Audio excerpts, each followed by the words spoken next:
What's going on, guys? Sen here, and today I'm going to be discussing with you guys the entire Naruto console game history, with the exception of the handheld games.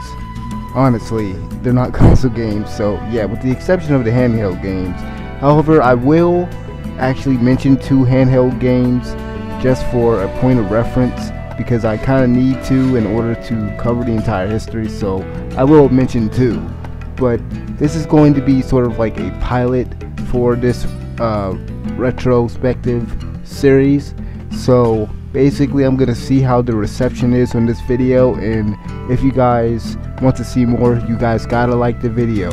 If you don't like the video, then I'm not going to know if I did a decent job, or if you guys would like to see more.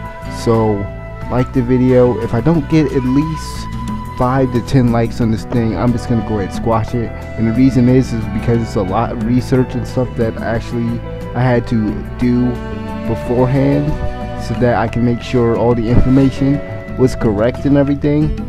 And it's just a lot of work editing everything. Even the intro that you guys just saw, it was a lot of work to do. So like I said, if you like the video, please make sure that you like the video and subscribe and everything, so that I know that you guys want another part to the retrospective. So today I'm going to keep it nice and short, and we're going to run through a few of the games that first came out for Naruto games. So before we get into the games themselves, we got to go ahead and go through a little bit of the history of the Naruto show itself, or at least how it started, or at least its beginnings. So for those of you guys who don't know, Naruto is a popular anime manga series first published in 1997 by Masashi Kishimoto, and I apologize if I butchered his name, but we all know him as Kishi because that's just the nickname we've given him over the years. And over the years, Naruto has gained popularity worldwide, especially here in the States, thanks to Toonami, the action cartoon block responsible for the popularity of another similar shonen series. And I guess you guys can pretty much guess which shonen series I'm talking about. It's Dragon Ball Z. Of course, it's Dragon Ball Z. I don't think anyone was gonna get that one wrong, but it's Dragon Ball Z, guys. But anyway, over its 17 years of existence, there have been over 55 games, including the upcoming Storm Revolution game. So today, like I said, we're going to go ahead and focus on just the console releases, both worldwide and in Japan only.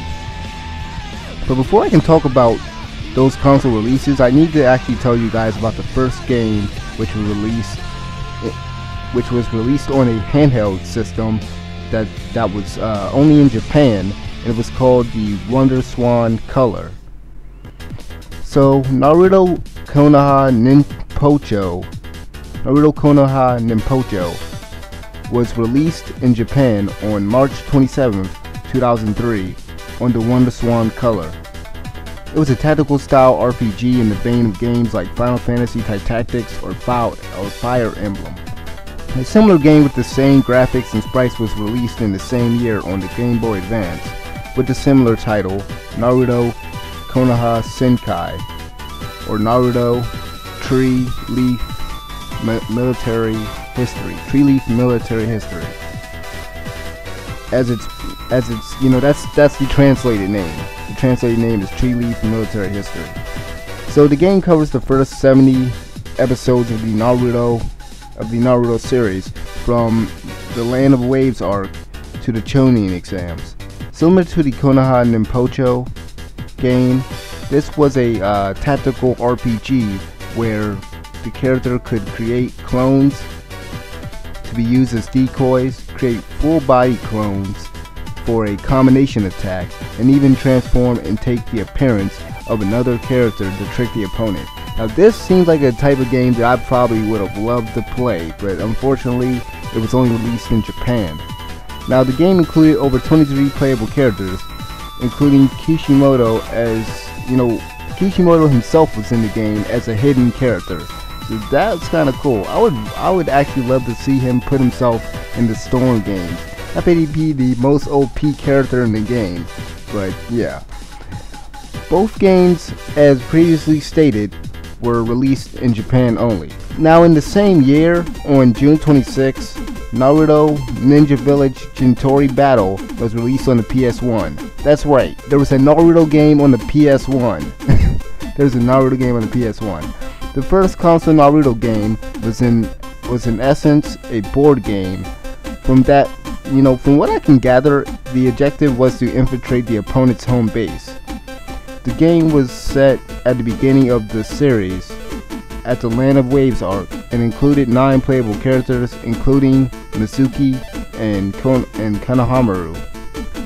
Now it would take another 3 years before Naruto games made it to the States. On September 10th, 2005, Naruto premiered on the Toonami block, quickly creating hundreds of fans which had yet to experience how Naruto would play as a game. We would have to wait a year to get our first real taste of Naruto ninja fighting action on the consoles. So the first Naruto game to be released in the States was Naruto Clash of Ninja on May 7th, 2006 on the GameCube, and it's also known as Genkito Ninja Taizan in Japan, which by the way released back in 2003 over in Japan. So we got it really late. Clash of Ninja was a fighting game that utilized a strong and weak attack fighting system that worked well. It was the first 3D cell shaded Naruto game, and this is one of my favorite series. However, there were a lot of drawbacks to this game. For one thing, it only had 8 characters. Well, I guess you can say 10 if you count Naruto and Kakashi's alternate forms, but it was a tad disappointing due to the fact that there was just a lack of content. There was only a few characters, and the story mode was just way too short. Now, if you're like me, and when I was little, I always used to look on GameSpot or like Game FAQs or whatever and just check to see what games are coming next. And so if you're like me, you already knew a better looking, better performing fighter was on the horizon. Now it was packed with so much content and fan service that it spawned 5 sequels and 3 portable spin-offs. Now join me next time as we take a look at the start of what, in my opinion, it's probably one of the best Naruto game series ever made, Naruto Ultimate Ninja. So that's gonna be it for this retrospective. Like I said, this is gonna be just this video is pretty much just a little taste of what I put together so far. And like I said, this is a big venture for me to do. It's a lot of research. It took me probably a combination of probably 5 to 7 hours just to get this entire video up so far, as I'm recording this commentary right now. So you can imagine how much more work I have ahead. So let me know what you guys think of this video so far. Let me know if I should continue. Like the video, subscribe, and I'll see you next time. Peace.